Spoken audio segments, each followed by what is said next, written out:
Simula ngayon, uumpisahan na natin ang Balik Pagkalalaki program. Everyday, mag-workout ka na kasi baka kulang ka lang sa workout at muscles kaya ka lalambot-lambot.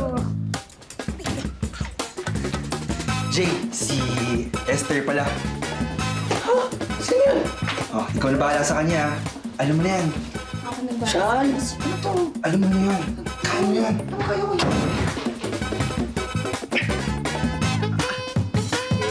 Sino sabi mo pwede ka uminto? Continue! 1, 2, 3. Sige pa! Kaya mo yan!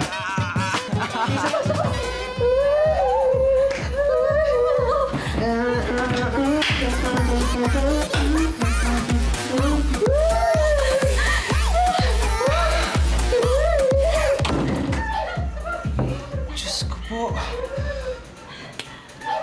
Makeup. Wala na akong kwenta.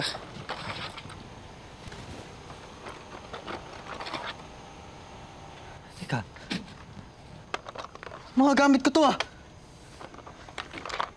Bakit mo sinusunog mga gamit ko? Hoy! Tama na! Gamit ko to! Huwag mo susunugin! Yan ang dahilan kung bakit ka nagiging bakla!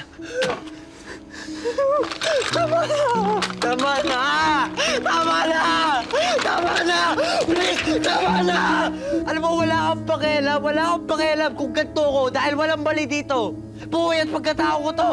Hindi mo mabuburay na basta-basta sunugin ang mga gamit ko. Mahal na mahal ko yung mga yan.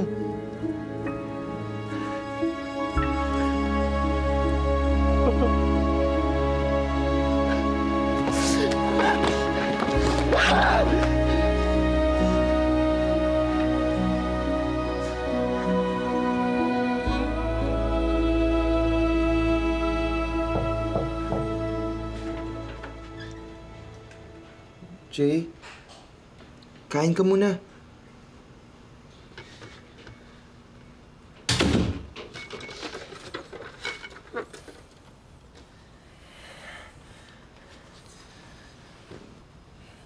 Sorry ah.